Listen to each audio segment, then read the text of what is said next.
হার্দিক পান্ডিয়া আবার আফগানিস্তানের বিরুদ্ধে ওডিআই সিরিজ মিস করার পেছনে মূল কারণ হলো একটি হঠাৎ পাওয়া নতুন ইনজুরি। খুবই দুর্ভাগ্যজনকভাবে সিরিজ শুরুর আগের মুহূর্তে তিনি উরুর পেশি চোট পেয়েছেন। পুরোপুরি ঘটনাটি যেভাবে ঘটেছে, আইপিএল 2026-এ মুম্বাই ইন্ডিয়ান্সের হয়ে খেলার সময় হার্দিকের পিঠে ব্যথায় ভুগছিলেন। সেই চোট থেকে সরে আফগানিস্তানের সিরিজের জন্য ফিটনেস সার্টিফিকেট নিতে তিনি ব্যাঙ্গালোরে বিসিসিআই সেন্টার অফ এক্সেলেন্সে সিওই গিয়েছিলেন। সেন্টার অফ এক্সেলেন্সে পরীক্ষা দেওয়ার সময় ওডিআই ফরম্যাটের কথা মাথায় রেখে তাকে পুরো 10 ওভার বোলিং করতে বলা হয়েছিল।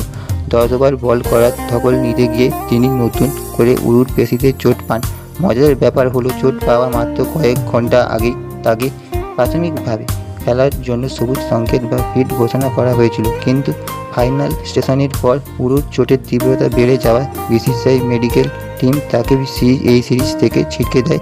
চিকিৎসকদের মতে এই চোটের পুরোপুরি ঠিক হতে অন্তত 3 সপ্তাহ সময় লাগবে। পুনর্বাসন প্রক্রিয়া শেষ না হওয়া পর্যন্ত তার মাঠে নামার কোনো সুযোগ নেই।